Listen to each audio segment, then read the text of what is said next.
Hello friends, welcome back to my channel.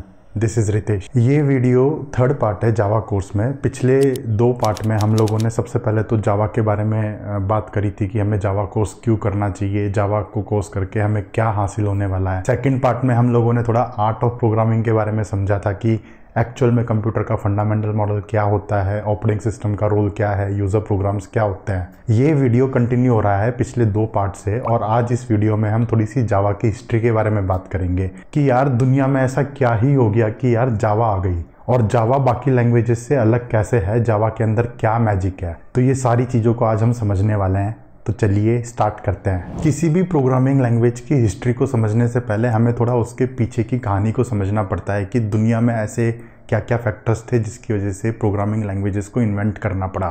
तो इसी तरीके से जब हम जावा की हिस्ट्री के बारे में बात करेंगे तो जावा की हिस्ट्री से पहले क्या हुआ था ऐसा जिसकी वजह से जावा आज एग्जिस्ट करती है, और जावा में बाकी लैंग्वेजेस से अलग क्या है। किसी भी प्रोग्रामिंग लैंग्वेज को डेवलप करने के पीछे दो फंडामेंटल रीजंस होते हैं। नंबर वन, दुनिया में जो भी अलग अलग चेंजेस हो रहे होते हैं वो सारे चेंजेस को हमें लैंग्वेज में इंकॉर्पोरेट करना पड़ता है। नंबर टू, अब दुनिया में अलग अलग चेंजेस होते हैं तो उसके हिसाब से प्रोग्रामिंग में भी फ़र्क आता है। जिस तरीके से हम प्रोग्रामिंग करते हैं, जिसको मैं आर्ट ऑफ प्रोग्रामिंग कह रहा हूँ, तो आर्ट ऑफ प्रोग्रामिंग में भी चेंजेस आते हैं। उस वजह से हमें लैंग्वेज को भी बदलना पड़ता है। जैसे कि जावा के आने से पहले या फिर C++ के आने से पहले ऑब्जेक्ट ओरिएंटेड प्रोग्रामिंग एग्जिस्ट नहीं करती थी।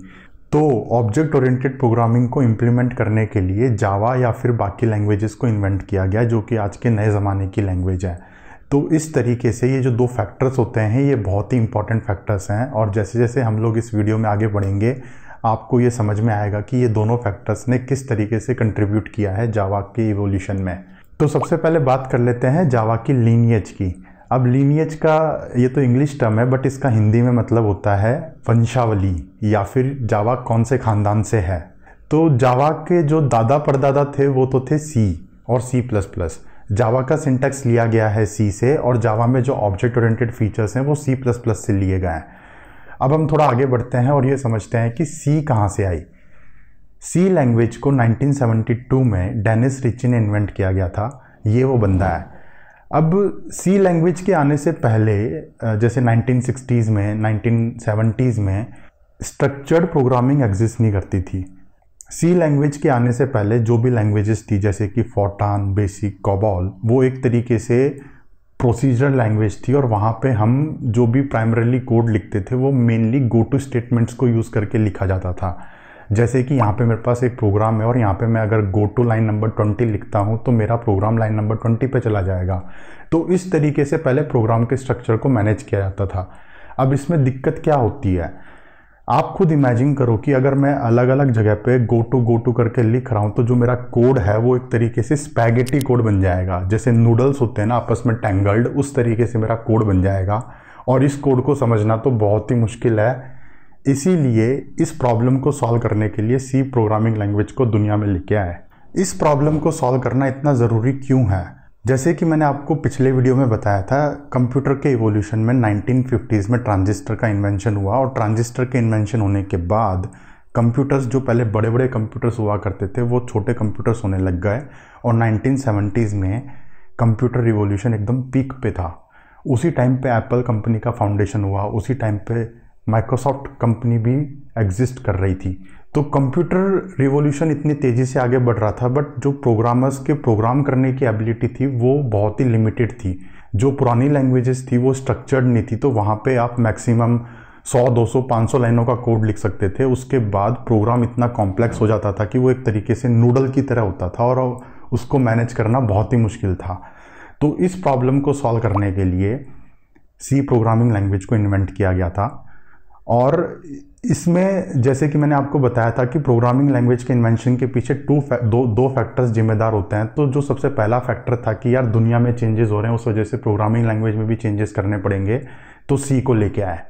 C लैंग्वेज जो है ये पहली लैंग्वेज थी जो कि प्रोग्रामर्स के द्वारा बनाई गई थी। प्रोग्रामर्स के यूज़ के लिए। सी लैंग्वेज से पहले जो लैंग्वेज बनाई गई थी या तो वो एकेडमिक प्रोफेसर्स उसको डेवलप करते थे या फिर ब्यूरोक्रेटिक कमिटीज़। अब वो लोग तो बैठे बैठे कुर्सी गर्म कर रहे हैं, उनको ज़्यादा ग्राउंड लेवल पे चीज़ें पता नहीं होती थी कि यार प्रोग्रामर्स कैसे कोड करते हैं। तो प्रोग्रामर्स ने डिसाइड किया कि हम खुद अपनी एक ऐसी लैंग्वेज बनाएंगे जिसको हम खुद यूज़ करेंगे और उसमें हम वो सारे फीचर्स डालेंगे जो हमें डे टू डे लाइफ में चाहिए। तो अब 1972 में सी प्रोग्रामिंग लैंग्वेज रिलीज हो गई। स्ट्रक्चर्ड प्रोग्रामिंग लैंग्वेज थी और इस प्रोग्रामिंग लैंग्वेज को यूज़ करके प्रोग्रामर्स बहुत ही खुश थे। उस टाइम पे जो मैक्सिमम प्रोग्राम्स होते थे वो एक तरीके से सिस्टम प्रोग्रामिंग में यूज़ होते थे। मतलब जो भी हमारा हार्डवेयर था, हार्डवेयर को कंट्रोल करने के लिए हम जो प्रोग्राम्स लिखते हैं उसको सिस्टम प्रोग्राम्स बोलते हैं। सी लैंग्वेज सबसे बेस्ट लैंग्वेज है सिस्टम प्रोग्रामिंग के लिए। तो 1972 आया, 75 आया, ऐसे करते करते करते करते प्रोग्राम्स आगे बढ़ने लग गए, कंप्यूटर्स भी आगे बढ़ने लग गए और फिर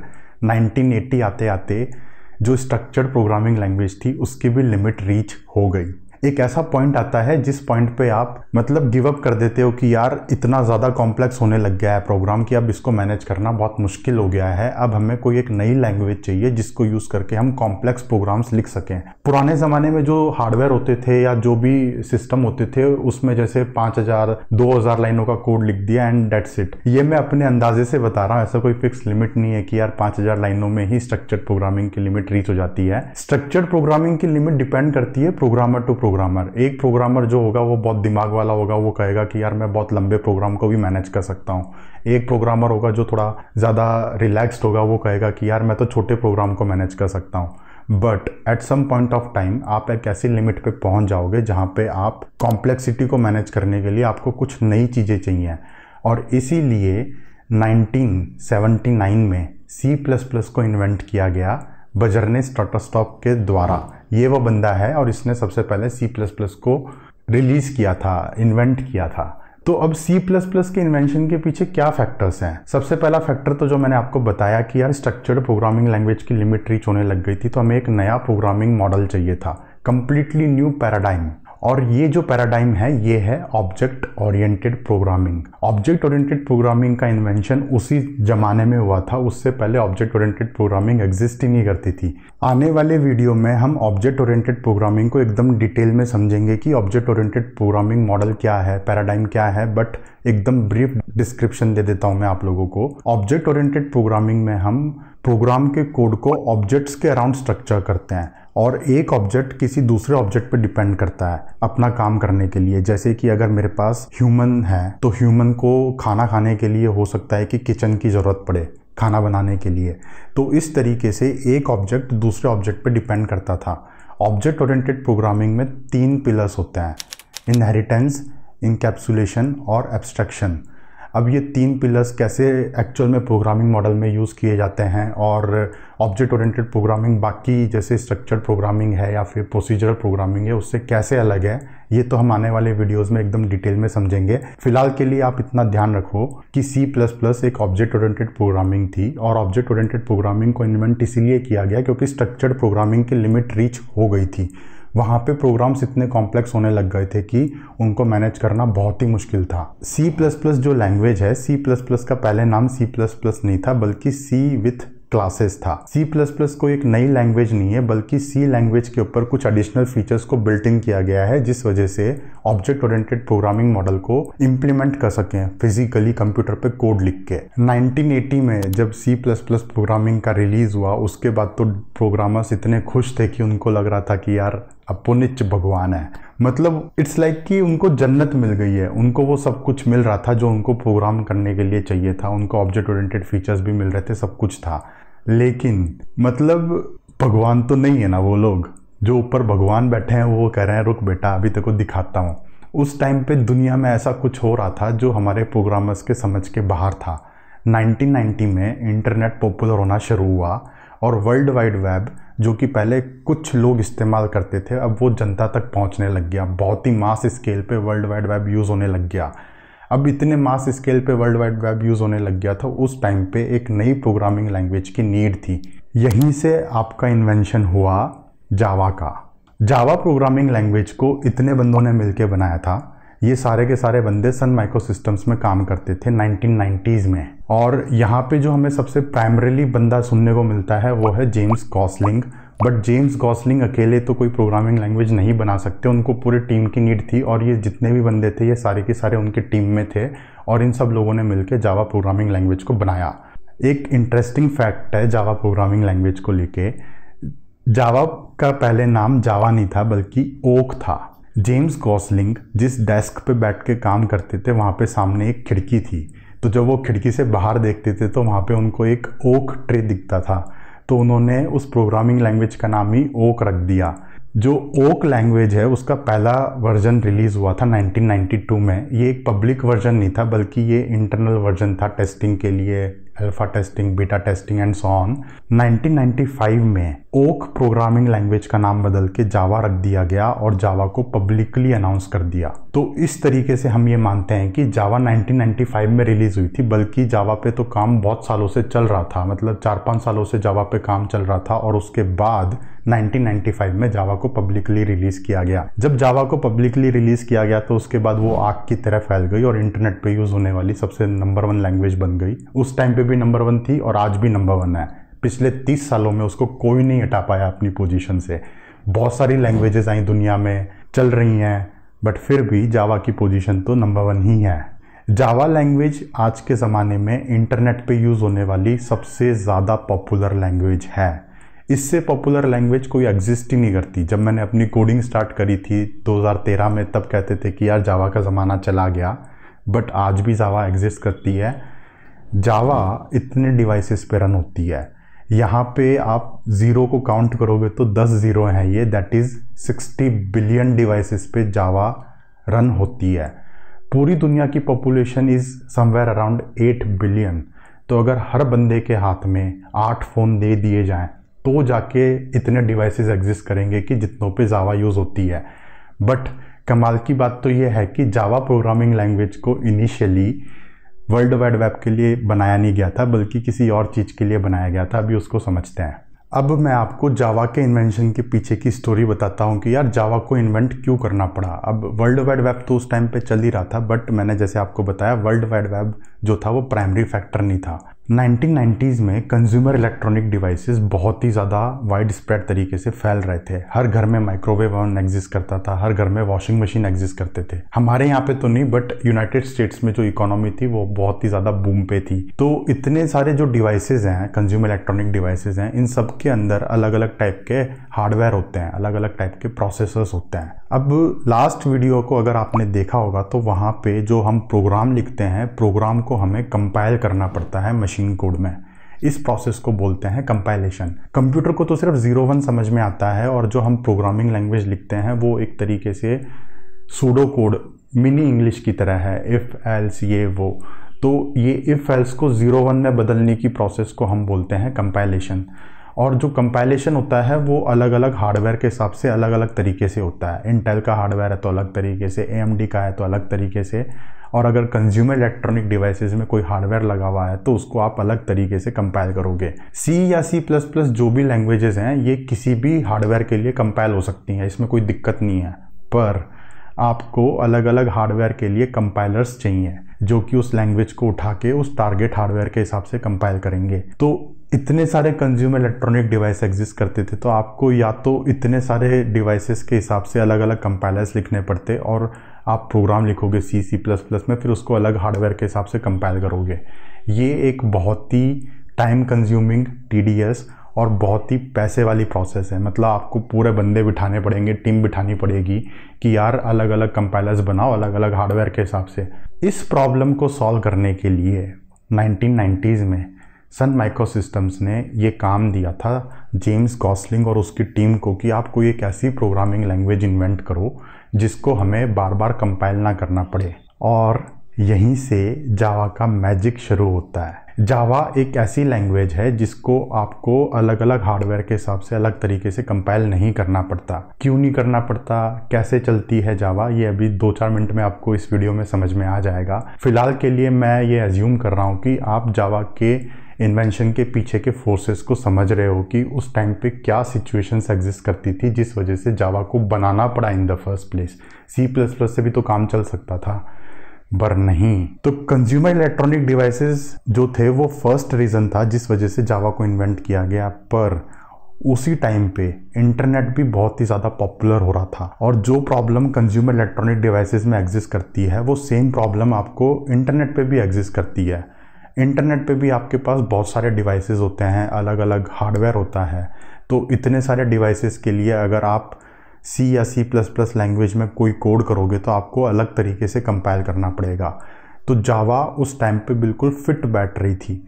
जावा को बनाया ही इसलिए गया था कि एक बार आप कोड करो और वो बार बार कंपाइल करने की ज़रूरत नहीं है। तो वर्ल्ड वाइड वेब में भी जो यूज़ केस था वो बिल्कुल सही था जावा के लिए। तो इसीलिए जो उस टाइम पे जावा के इन्वेंटर्स थे उन्होंने ये चीज़ को भी समझा, और जो वर्ल्ड वाइड वेब में जो भी फीचर्स यूज़ होते हैं HTTP, URLs, वो सारे के सारे फीचर्स को उन्होंने जावा में इनबिल्ट कर दिया। जावा को बनाया तो गया था कंज्यूमर इलेक्ट्रॉनिक डिवाइसेस के लिए, पर जावा की सक्सेस के पीछे जो सबसे मेजर रीज़न है वो है इंटरनेट और वर्ल्ड वाइड वेब। अगर मैं ये कहता हूँ कि अगर शायद इंटरनेट एग्जिस्ट नहीं करता उस टाइम पे या इतने तेज़ी से नहीं फैल रहा होता तो जावा इतनी पॉपुलर नहीं होती और छोटी मोटी लैंग्वेज की तरह ही वो कहीं रह जाती और सिर्फ हमें कंज्यूमर इलेक्ट्रॉनिक डिवाइसेस में देखने को मिलती, जिसको हम एक्चुअल में बस यूज़ करते हैं। हमें उसके अंदर की चीज़ों के बारे में कोई फ़र्क भी नहीं पड़ता, और शायद हम जावा को इस तरीके से देख भी नहीं पाते जिस तरीके से आज हम देखते हैं जावा को। तो मुझे उम्मीद है कि यहाँ तक की कहानी आप लोगों को समझ में आई होगी कि जावा के इन्वेंशन के पीछे क्या क्या फोर्सेस एग्जिस्ट करते थे, क्यों जावा को इन्वेंट किया गया, कैसे किया गया। और जावा का जो खानदान है वो C++ से है। जावा का पूरा सिंटैक्स C से लिया गया है, और जावा में जो ऑब्जेक्ट ओरिएंटेड फीचर्स हैं वो C++ से लिए गए हैं। पर इसका मतलब ये नहीं है कि जावा जो है और C++ है वो दोनों सेम लैंग्वेज है,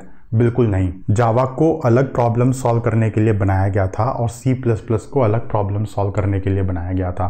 दोनों लैंग्वेजेस पैरेलली एग्जिस्ट करती हैं और दोनों लैंग्वेजेस का अलग अलग यूज केसेस है। आज के ज़माने में भी जावा अलग एग्जिस्ट करती है, जावा को अलग तरीके से यूज़ किया जाता है और C++ को अलग तरीके से यूज़ किया जाता है। अब हम आगे बढ़ते हैं और थोड़ा जावा के मैजिक के बारे में समझते हैं कि यार जावा में ऐसा क्या ही जादू है। तो जावा के मैजिक को समझने से पहले आपको थोड़ा सा कंपाइलेशन प्रोसेस के बारे में समझना पड़ेगा। अगेन मैं आपको यहाँ पे रिक्वेस्ट करूंगा कि डिटेल में समझने के लिए तो आप पुराने वीडियोस चेकआउट कर लो। मैं यहाँ पे आपको एकदम ब्रीफ डिस्क्रिप्शन दे देता हूँ। तो जो भी हमारा प्रोग्राम होता है, प्रोग्राम को हम प्रोग्रामिंग लैंग्वेज में यूज़ करते हैं। प्रोग्रामिंग लैंग्वेज हम इंसानों के समझने के लिए है, कंप्यूटर को तो 0-1 समझ में आता है। तो जो भी लैंग्वेज होती है उसे हमें कंपाइल करना पड़ता है मशीन कोड में, और मशीन कोड में कंपाइल करने के प्रोसेस को बोलते हैं कंपाइलेशन। और यहाँ पे हमें एक कंपाइलर टूल की ज़रूरत पड़ती है जो कि प्रोग्रामिंग लैंग्वेज को एज ए इनपुट लेता है और मशीन कोड को एज ए आउटपुट देता है। तो अलग अलग हार्डवेयर के लिए आपको अलग अलग कंपाइलर्स लिखने पड़ते हैं। यहाँ तक कि अगर कहानी साफ है तो जावा का जो कोड है उसको हम एक ही बार में लिखते हैं, एक ही बार में कंपाइल करते हैं और वो अलग अलग हार्डवेयर पर रन हो जाता है। कैसे रन होता है? जावा का जो कोड होता है, जावा के कोड को हम डायरेक्टली मशीन कोड में कंपाइल नहीं करते। जावा के कोड को हम एक बीच की स्टेट में कंपाइल करते हैं जिसको बोलते हैं बाइट कोड। बाइट कोड जो है ये एक मशीन कोड भी नहीं है और ये प्रोग्रामिंग लैंग्वेज भी नहीं है, ये बीच की स्टेट होती है। और बाइट कोड को कंप्यूटर पे रन करने की जिम्मेदारी होती है जावा रन टाइम एनवायरनमेंट की। अब जावा रन टाइम एनवायरनमेंट क्या है, कैसे काम करता है, ये तो अगले वीडियो में पता चलेगा। बट फिलहाल के लिए कंसेप्चुअली आप ये समझो कि एक ऐसा एनवायरनमेंट होता है, एक ऐसा सॉफ्टवेयर होता है जो जावा के बाइट कोड को लेता है और उसको मशीन पे एग्जीक्यूट करता है। तो यहाँ पे हमने जावा का प्रोग्राम लिखा। सबसे पहले प्रोग्राम लिखने के बाद हमने उसको एक ही बार में कंपाइल करा। हमें यहाँ पे एक ही कंपाइलर की नीड है। उस कंपाइलर ने उस जावा के प्रोग्राम को लेके बाइट कोड में कन्वर्ट कर दिया। यहाँ तक आते आते हमारे डेवलपर्स का काम खत्म हो जाता है। इसके बाद जो जावा रन टाइम एनवायरनमेंट होता है वो जावा के बाइट कोड को एज ए इनपुट लेता है और उसको मशीन पे एग्जीक्यूट करता है। एक्चुअल में उसको 0-1 में कन्वर्ट करके उसको एग्जीक्यूट करता है। तो यहाँ पे जो जावा रन टाइम एनवायरनमेंट होता है वो दो तरीके से ये प्रोसेस को करता है। सबसे पहले तो वो बाइट कोड को लेता है, उसको लाइन बाय लाइन इंटरप्रेट करता है और हर एक लाइन को वो मशीन कोड में कन्वर्ट करके उसको एग्जीक्यूट करता है। इस प्रोसेस को बोलते हैं इंटरप्रेटेशन। यहाँ पे एक चीज़ ध्यान में रखने की ये है कि अगर कोई एक ऐसा कोड जो कि बार बार आ रहा है, 50 बार, 100 बार, लाखों बार आ रहा है, तो वो हर एक बार उसको इंटरप्रेट किया जाएगा और हर एक बार उसको एग्जीक्यूट किया जाएगा। तो जो इंटरप्रिटेशन होती है जनरली ये माना जाता है कि एक स्लो प्रोसेस है कंपेयर टू कि आप डायरेक्टली उसको मशीन कोड में बदल दो। तो जावा के जो डेवलपर्स थे जिन्होंने जावा बनाई थी, उन्होंने भी इसके बारे में सोचा कि हाँ यार ये तो स्लो प्रोसेस है, तो उन्होंने एक ऐसी चीज़ को इन्वेंट किया गया जो कि आपके इंटरव्यूज़ में भी बहुत पूछी जाती है। उन्होंने यहाँ पे इंटरप्रिटेशन के अलावा एक सेकंड प्रोसेस को इन्वेंट किया जिसको बोलते हैं just in time compilation. Just in time compilation का मतलब ये है कि एक ऐसा कोड जो कि बहुत बार आ रहा है आपके प्रोग्राम में, उस कोड को वो पहले से ही मशीन कोड में कन्वर्ट करके रख लेगा, फिर वो मशीन कोड को डायरेक्टली उसको एग्जीक्यूट कर देगा। तो आपको यहाँ पे बार बार इंटरप्रेट करने की ज़रूरत नहीं है, आप यहाँ पे एक ही बार कंपाइल करके रख लो और एग्जीक्यूट कर दो। तो इतना दिमाग आपके जावा रन टाइम एनवायरनमेंट में होता है, हमें यहाँ पे दिमाग लगाने की ज़रूरत नहीं है। हमने तो बस प्रोग्राम लिखा, प्रोग्राम लिखने के बाद हमने बाइट कोड में कन्वर्ट कर दिया। उसके आगे की हेडेक या तो उसको इंटरप्रेट करो या फिर उसको जस्ट इन टाइम कंपाइल करो, ये हेडेक होती है जावा रन टाइम एनवायरनमेंट की। और इस वजह से जो जावा लैंग्वेज है वो बहुत ही हाई परफॉर्मेंस लैंग्वेज है। ऐसा नहीं है कि यार जावा लैंग्वेज बाकी लैंग्वेजेस से स्लो है, बहुत सारे प्रोग्राम्स ऐसे हैं जो कि जावा में बहुत ही फास्ट तरीके से एग्जीक्यूट होंगे कंपेयर टू इवन C++।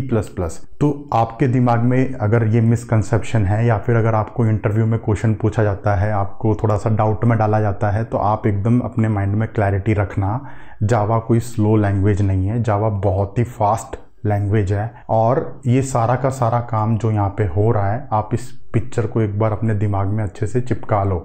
इस पे बहुत ज़्यादा क्वेश्चंस पूछे जाते हैं इंटरव्यू में। कंसेप्चुअली होता क्या है कि हमें यहाँ पे प्रोग्राम है, प्रोग्राम को हमने बाइट कोड में कन्वर्ट करा, बाइट कोड में कन्वर्ट करने के बाद प्रोग्राम को या तो इंटरप्रेट किया जाएगा या फिर जस्ट इन टाइम कंपाइल करके उसको मशीन कोड में कन्वर्ट करके उसको एग्जीक्यूट किया जाएगा। इतना जो दिमाग है ये जावा लगाता है, हमें लगाने की ज़रूरत नहीं है। मुझे उम्मीद है कि ये जो प्रोसेस है इसको आपको क्लैरिटी मिल गई होगी। अगर इसके बारे में कोई भी डाउट है तो आप नीचे कमेंट सेक्शन में पोस्ट कर दो। अब हम आगे बढ़ते हैं और जावा के थोड़े से बज़वर्ड्स के बारे में बात कर लेते हैं। बज़वर्ड्स क्या होते हैं? बज़वर्ड्स मतलब कि कोई पॉपुलर ट्रेंड, फ्रेजेस, कीवर्ड्स। ये एक ऐसी चीज़ होती है जैसे कि आजकल मतलब जेनजी में जो स्लैंग्स होते हैं, TTYL, talk to you later, तो इस टाइप के जावा के अंदर भी कुछ बज़वर्ड्स हैं। और ये बज़वर्ड्स के बारे में जनरली आपसे इंटरव्यू में पूछ लिया जाता है कि इसका मतलब बताओ, इसका मतलब बताओ। तो एक बार 1 बाय 1 करके हम ये सारे बज़वर्ड्स के बारे में बात कर लेते हैं। इतने सारे बज़वर्ड्स एग्जिस्ट करते हैं जावा में।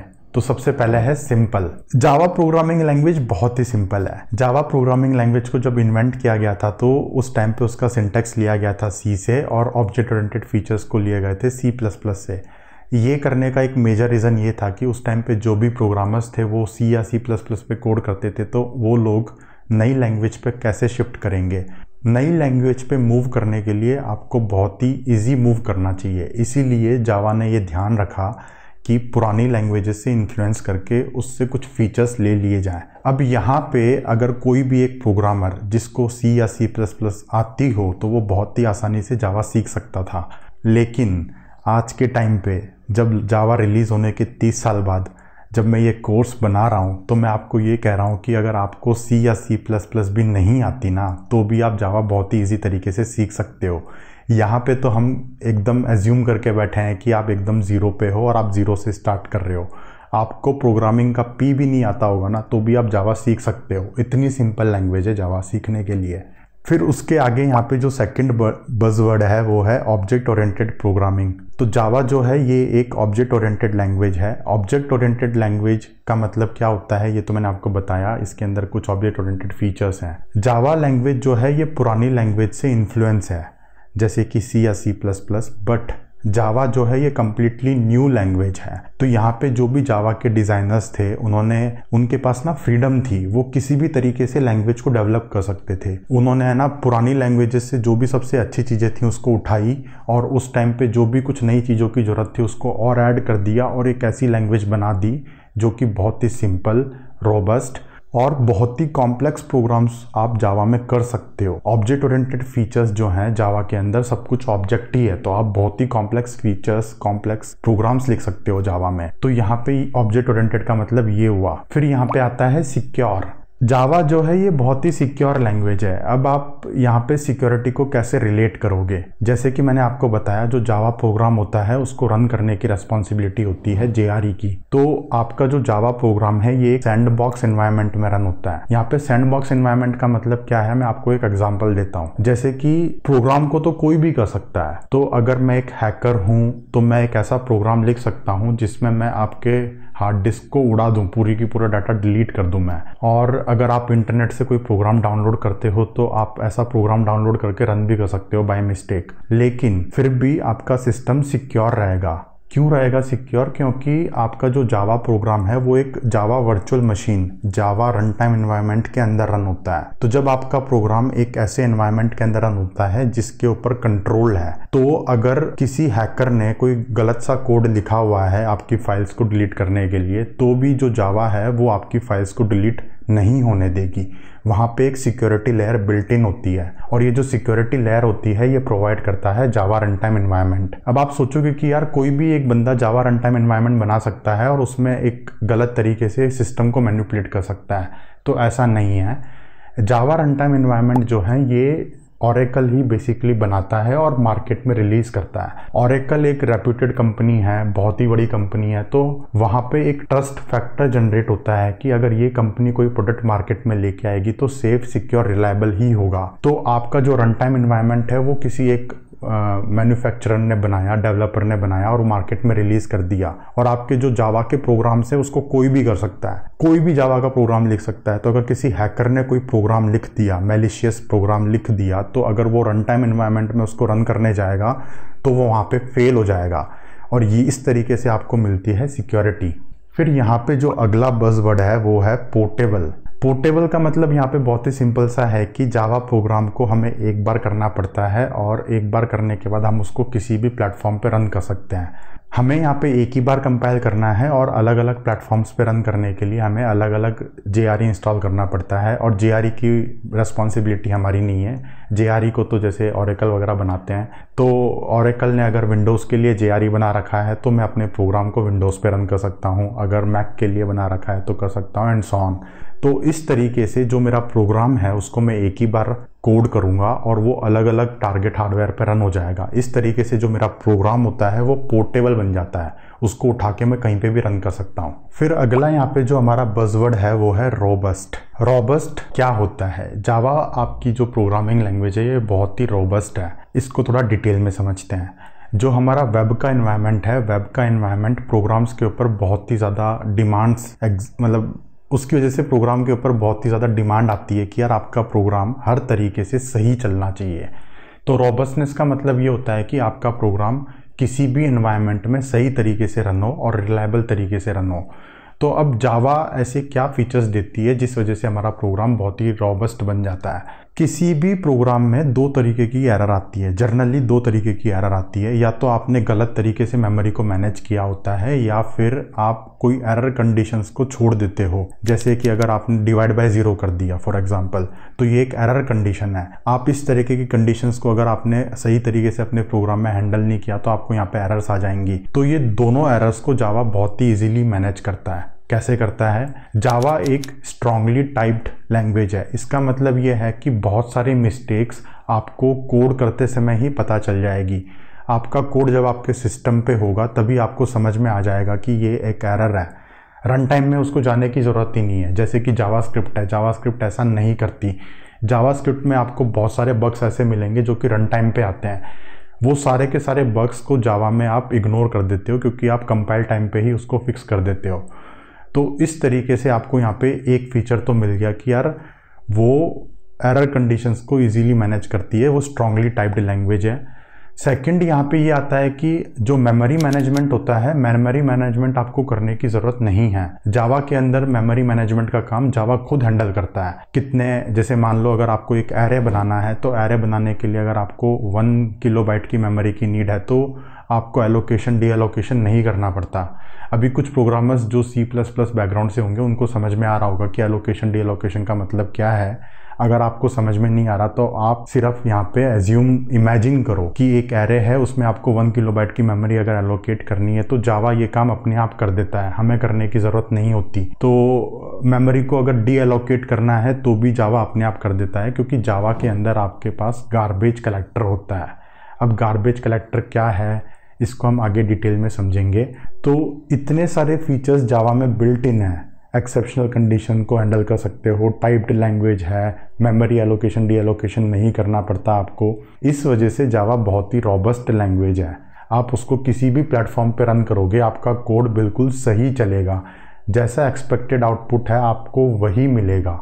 जो नेक्स्ट यहाँ पे बज़वर्ड है वो है मल्टी थ्रेडेड। तो मल्टी थ्रेडेड का मतलब क्या होता है? सबसे पहले तो थ्रेड का मतलब क्या होता है? हमारा जो प्रोग्राम है, प्रोग्राम को लाइन बाय लाइन एग्जीक्यूट किया जाता है। जो प्रोसेसर होता है, प्रोसेसर आपकी एक लाइन को उठाता है, उसको एग्जीक्यूट करता है, फिर नेक्स्ट लाइन को उठाता है एंड सो ऑन। तो एक सिंगल चेन ऑफ एग्जीक्यूशन को मैं यहाँ पे थ्रेड का नाम दे रहा हूँ। इस तरीके से यहाँ पे आपके पास एक दूसरा थ्रेड भी हो सकता है, वो किसी और प्रोग्राम को एग्जीक्यूट कर रहा हो। तो अगर यहाँ पे पैरेलली 2 प्रोग्राम्स एग्जीक्यूट हो रहे हैं तो वहाँ पे आपको 2 अलग अलग थ्रेड्स की नीड होती है। इस चीज को बोलते हैं मल्टी थ्रेडेड एनवायरनमेंट। और ये कौन प्रोवाइड करता है? ये आपका हार्डवेयर प्रोवाइड करता है। हार्डवेयर के अंदर ये फीचर्स होने चाहिए कि वो एक साथ मल्टीपल पैरेलल प्रोसेसिंग कर सके। तो जो पुराने प्रोसेसर आते थे वहां पे आप मल्टी थ्रेडेड प्रोग्रामिंग नहीं कर सकते थे, प्रोसेसिंग नहीं कर सकते थे। फिर जैसे जैसे नए प्रोसेसर्स आने लग गए दुनिया में, इंटेल ने भी काफ़ी ग्रो करा है, तो वहाँ पे आपको प्रोसेसर्स काफ़ी स्ट्रॉन्ग पावरफुल मिलने लग गए। वहाँ पे आपके पास मल्टी कोर प्रोसेसर्स होते हैं, आप एक से ज़्यादा कोर्स को यूज़ करके अपना प्रोग्राम रन कर सकते हो। तो जावा के अंदर जैसे 1995 में रिलीज़ हुई तो उस टाइम पे प्रोसेसर्स इतने एडवांस हो गए थे कि वहाँ पे मल्टी थ्रेडेड प्रोसेसर्स आने लग गए। तो मल्टी थ्रेडेड प्रोग्रामिंग करने के लिए जावा के अंदर इनबिल्ट फीचर्स एग्जिस्ट करते हैं। हमें ज़्यादा कुछ दिमाग लगाने की ज़रूरत ही नहीं होती कि कौन सा थ्रेड बनेगा, कैसे बनेगा। ऑपरेटिंग सिस्टम या फिर जावा का रन टाइम एनवायरनमेंट अपने आप ही हैंडल कर लेता है। हमें तो बस यहाँ पे कोड में ये बताना है कि मेरा ये वाला कोड एक थ्रेड में रन होगा, दूसरा वाला कोड दूसरे थ्रेड में रन होगा, एंड दैट्स इट, हमारा काम खत्म। जावा के अंदर इतने ज़्यादा इजी तरीके से फीचर्स अवेलेबल है मल्टी थ्रेडेड प्रोग्रामिंग के लिए। जैसे जैसे हम कोर्स में आगे बढ़ेंगे एक पूरा का पूरा चैप्टर डेडिकेटेड है मल्टी थ्रेडेड एनवायरनमेंट पे। कैसे आपको मल्टीपल थ्रेड्स बनाने हैं, क्यों बनाने हैं, फलाना ढिमाका, ये सारे के सारे आपको एक अलग चैप्टर में मिलेगा। फिलहाल के लिए इतना ओवरव्यू बिल्कुल सही है कि मल्टी थ्रेडेड एनवायरनमेंट क्या होता है और जावा एक मल्टी थ्रेडेड प्रोग्रामिंग है। नेक्स्ट हमारे पास जो बज़वर्ड है वो है इंटरप्रेटेड एंड हाई परफॉर्मेंस। इन दोनों बज़वर्ड्स के बारे में तो आपको शायद ऑलरेडी आइडिया हो। जब हम JRE की बात कर रहे थे तो मैंने कहा था कि जावा प्रोग्राम को बाइट कोड में कन्वर्ट करते हैं और बाइट कोड में कन्वर्ट करने के बाद या तो उसको इंटरप्रेट किया जाता है या जस्ट इन टाइम कंपाइल किया जाता है। इतना दिमाग जो जावा रन टाइम एनवायरनमेंट लगाता है, इस वजह से आपका जो जावा प्रोग्राम है वो बहुत ही ज़्यादा हाई परफॉर्मेंस बन जाता है। मतलब C++ में अगर लोग कहते हैं कि बहुत ही फास्ट तरीके से कोड एग्जीक्यूट होता है, तो जावा में भी बहुत ही फास्ट तरीके से कोड एग्जीक्यूट होता है। सबसे लास्ट यहाँ पे जो बज़वर्ड आता है वो आता है डिस्ट्रीब्यूटेड। डिस्ट्रीब्यूटेड का मतलब क्या होता है?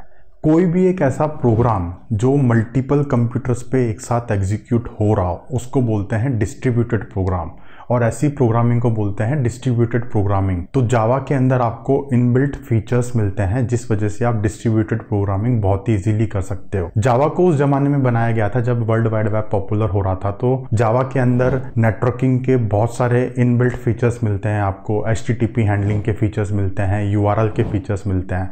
तो अगर एक कंप्यूटर आपका यहाँ पे है और दूसरा कंप्यूटर आपका एक नेटवर्क पे एग्जिस्ट करता है, जो कि हो सकता है सेम बिल्डिंग में हो सकता है दूसरी बिल्डिंग में हो, दूसरे कंट्री में भी हो, तो ये दोनों कंप्यूटर्स आपस में कनेक्टेड होते हैं और आप जो भी प्रोग्राम लिखते हो वो एक साथ दोनों पे एग्जीक्यूट होता है। इसको बोलते हैं डिस्ट्रीब्यूटेड प्रोग्रामिंग। और जावा के अंदर आपको इनबिल्ट फीचर्स मिलते हैं डिस्ट्रीब्यूटेड प्रोग्रामिंग करने के लिए। फिलहाल तो हम यहाँ पे एकदम जीरो पे हैं, तो हम यहाँ पे जावा को ही समझ रहे हैं, पर अगर आप इमेजिन कर सको तो आप सोचो कि अगर ये सारे फीचर्स आपको इनबिल्ट मिल जाएं तो आप कितने इजी तरीके से बहुत ही कॉम्प्लेक्स प्रोग्राम्स को मैनेज कर सकते हो। दुनिया में जो भी बड़े बड़े सिस्टम्स हैं जो कि बहुत ही मैसिव स्केल पे डाटा को हैंडल करते हैं, जैसे कि elastic search, Hadoop, spark, Kafka, ये जितने भी हैं ना, मतलब शायद आप लोगों को ये टर्म्स कंफ्यूजिंग लगे, अभी के लिए आप ज़्यादा दिमाग मत लगाओ, बट ये जितने भी टूल्स हैं ये बस टूल्स हैं, ये जावा में ही लिखे गए हैं। मतलब समझ सकते हो आप यार, इतने सारे फीचर्स हैं यार जावा के अंदर कि यार मैं क्या ही बताऊँ आप लोगों को, it's just magic. Video and करने से पहले एक छोटी सी और चीज़ है जिसको हम समझ लेते हैं कि जावा ने इंटरनेट को कैसे बदल के रख दिया। मतलब ऐसा क्या ही था कि जिस वजह से दुनिया ऐसी हो गई जैसे आज हम देखते हैं। तो जावा में हमने जैसे बज़वर्ड्स के बारे में बात करी, यहाँ पे एक बार मैं वापस समरी दे रहा हूँ। तो यहाँ पे दो एक ऐसी चीज़ें हैं जो कि इंटरनेट इन्वायरमेंट के लिए बहुत ही इंपॉर्टेंट हैं, और इन्हीं दो चीज़ों की वजह से जावा ने पूरे इंटरनेट को बदल के रख दिया। सबसे पहले तो है सिक्योरिटी, और सेकंड नंबर पे आता है पोर्टेबिलिटी। ये दोनों की दोनों चीज़ें इंटरनेट पे बहुत ही ज़्यादा इंपॉर्टेंट है। क्यों इंपॉर्टेंट है, मैं आपको एक स्टोरी देता हूँ। अगर मैं एक यूज़र हूँ तो मैं ये चाहूँगा कि यार मेरे सिस्टम पे जो भी प्रोग्राम एग्जीक्यूट हो रहा हो वो फालतू के गलत काम ना कर सके, मेरा डाटा सेफ रहे, सिक्योर रहे, और उस प्रोग्राम को जो काम करना है बस वो उतना ही काम करे, फालतू में कोई यहाँ पे हैकिंग नहीं होनी चाहिए। तो जावा एक सिक्योर लैंग्वेज है, क्योंकि जावा रन टाइम एनवायरनमेंट पे रन होती है। तो इस वजह से जो आपका रन टाइम एनवायरनमेंट है वो एक सैंडबॉक्स एनवायरनमेंट प्रोवाइड करता है। जो भी प्रोग्राम उस एनवायरनमेंट में रन हो रहा है उसको बाकी दुनिया के बारे में पता ही नहीं होता कि सिस्टम में क्या क्या चीज़ें हैं, उसको सिर्फ उस सैंडबॉक्स एनवायरनमेंट के बारे में पता होता है। इसीलिए आपको सिक्योरिटी मिलती है, नंबर 1। Number 2, portability. क्योंकि जावा आर्किटेक्चरल न्यूट्रल लैंग्वेज है, यहाँ पे प्रोग्राम को एक ही बार लिखना पड़ता है वो अलग अलग प्लेटफॉर्म्स पे रन हो जाता है। इस वजह से आपको पोर्टेबिलिटी मिलती है, और पोर्टेबिलिटी की वजह से इंटरनेट में मतलब बहुत ज़रूरी है यार पोर्टेबिलिटी इंटरनेट इन्वायरमेंट में। जो भी प्रोग्रामर है वो इंटरनेट पे अगर अपनी एप्लीकेशन को रन करना चाह रहा है तो वो चाहेगा कि वो एक ही बार कोड लिखे और उसका प्रोग्राम कितने भी बंदे यूज़ कर सकें। तो अगर उसको हर बंदे के लिए अलग अलग कोड लिखना पड़ रहा है तो ये तो दिक्कत वाली बात है। इसीलिए ये दो फीचर्स ऐसे हैं जिस वजह से जावा ने इंटरनेट को बदल के रख दिया। अब जो नेक्स्ट टॉपिक है वो है Java on server side. Java on server side का मतलब ये है कि जैसे आपके मोबाइल में कुछ एप्लीकेशंस हैं वो पीछे बैकएंड से कम्युनिकेट करती हैं, तो बैकएंड आपका एक सर्वर हो गया। तो आपकी जो जावा प्रोग्रामिंग लैंग्वेज है वो मोस्टली बैकएंड एनवायरनमेंट्स के लिए ही बनाई गई थी और बैकएंड एनवायरनमेंट में ही यूज़ हो रही है।